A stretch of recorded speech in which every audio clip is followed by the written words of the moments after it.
Um cavalo. Meu reino por um cavalo.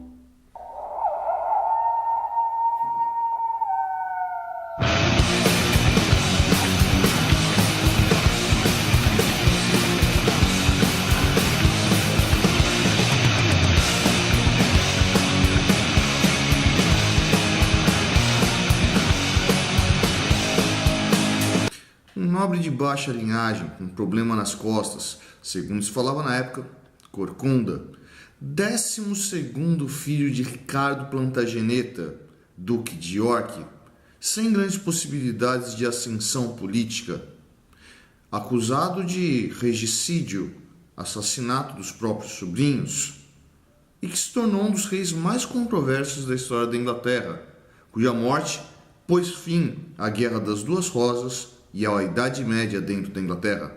No vídeo aula de hoje, vamos falar de Ricardo III, cara transformado num dos piores vilões do teatro por William Shakespeare.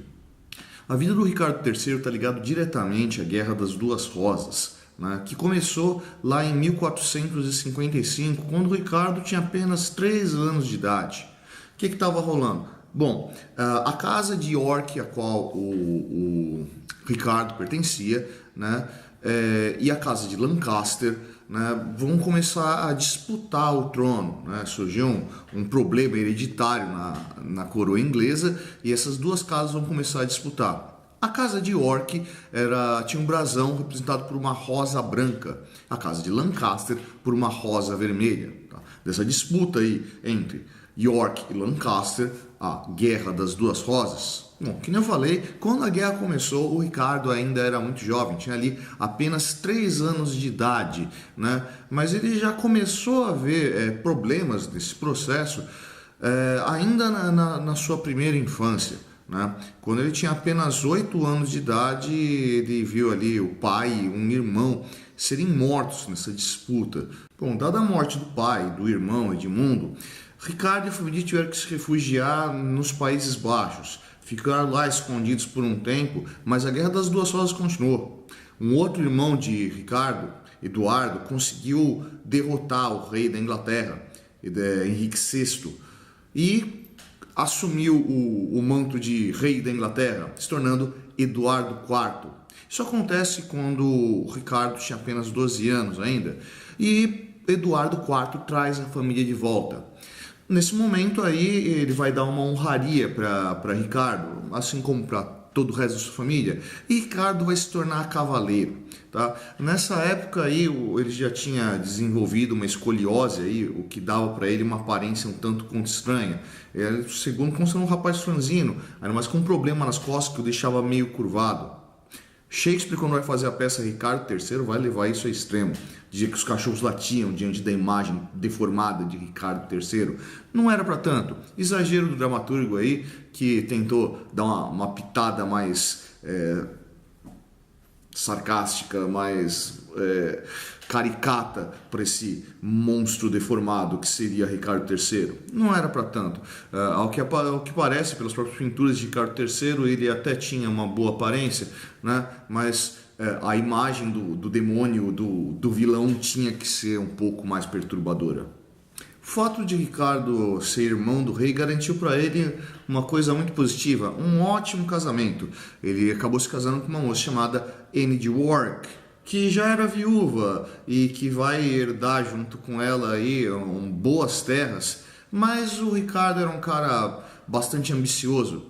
E o cara não ia se contentar sendo lá o irmão mais novo do rei, que não ia lhe render qualquer grande benefício, Ele resolveu entrar em guerra contra a Escócia, para conquistar terras escocesas e assim aumentar um pouco o seu poder político e principalmente a sua economia.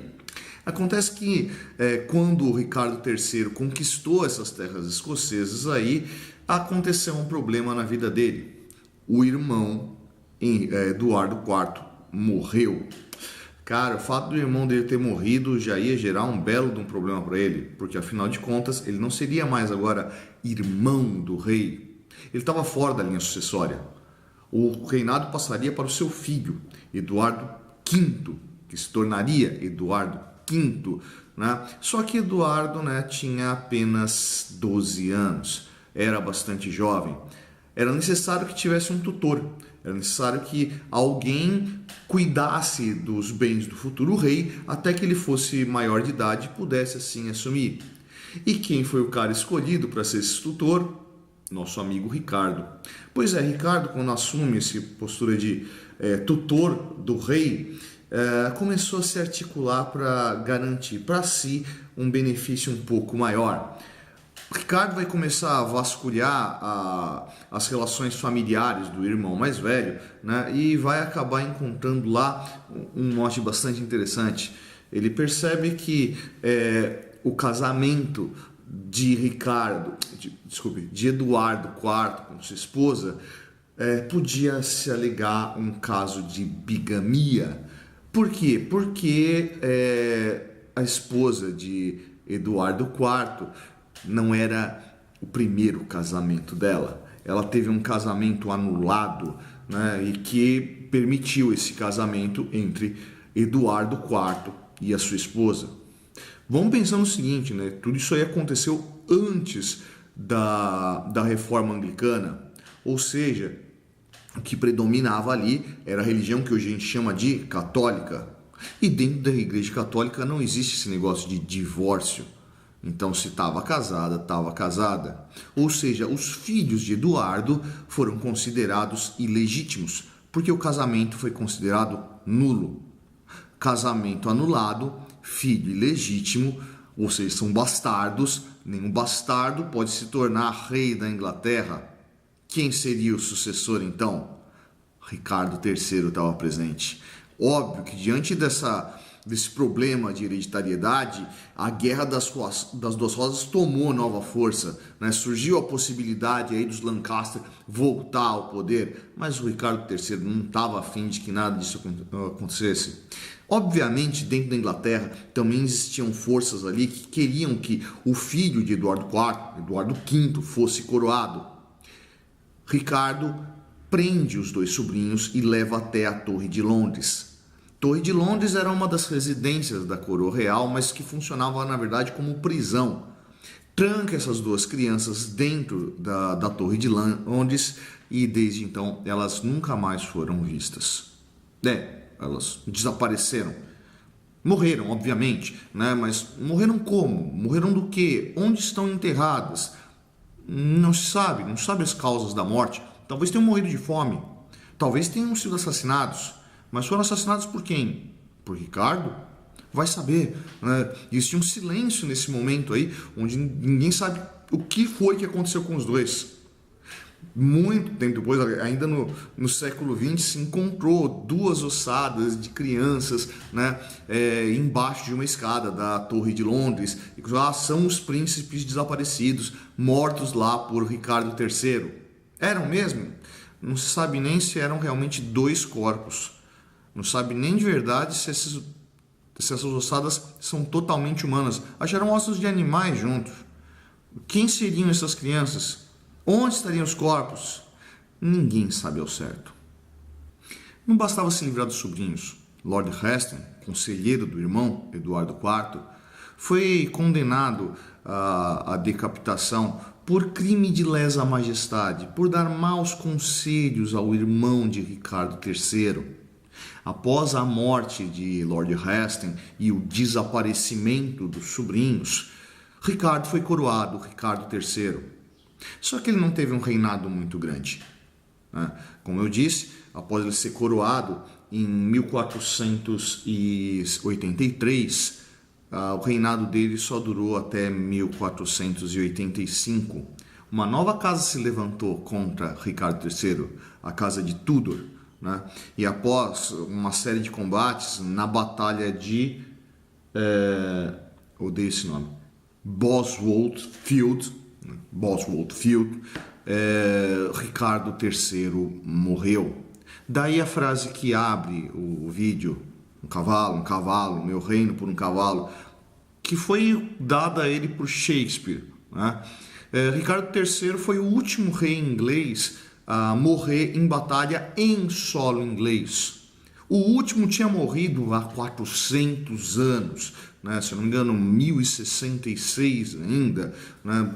Nunca nenhum outro rei tinha batalhado dentro de solo inglês e morrido ali. E ao que parece, a morte do Ricardo III foi um negócio bem brutal. Tá? Há muito pouco tempo atrás é que se encontrou o corpo de Ricardo III. Né? O corpo dele estava desaparecido, sabia que ele tinha sido enterrado sem pompa nenhuma, porque quem substituiu ele, Henrique VII, pai de Henrique VIII, aquele da Reforma Anglicana, né?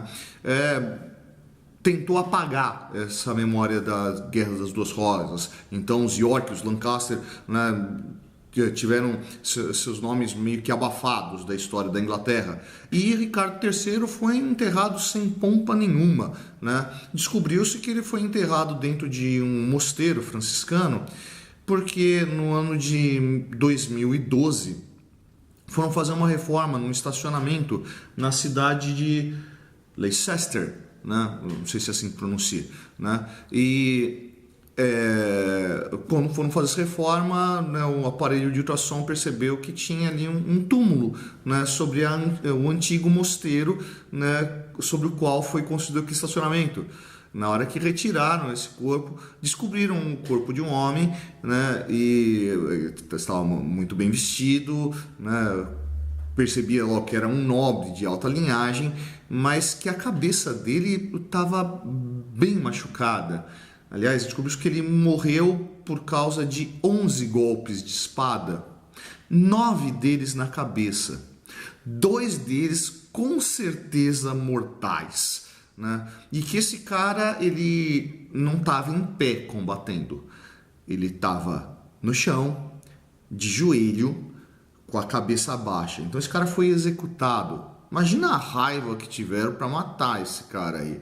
Percebe que Ricardo III não era assim uma das figuras mais amadas da Inglaterra, né? Durante a batalha ele deve ter caído do cavalo, daí a frase de Shakespeare, né? Deve ter caído do cavalo, ter sido capturado, ser levado diante da tropa inimiga, onde tiraram o elmo dele e desceram-lhe a espada na cabeça.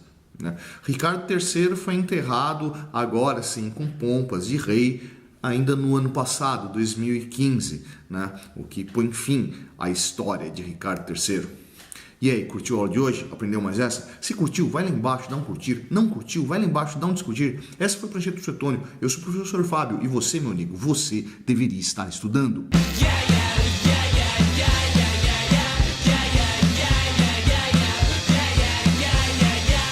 Assim, amanhã eu anuncio quem foi que ganhou meu livro. Se você ainda não deu sua dica, vai lá, deixa lá no vídeo, quem sabe eu mudo de ideia e escolho o seu.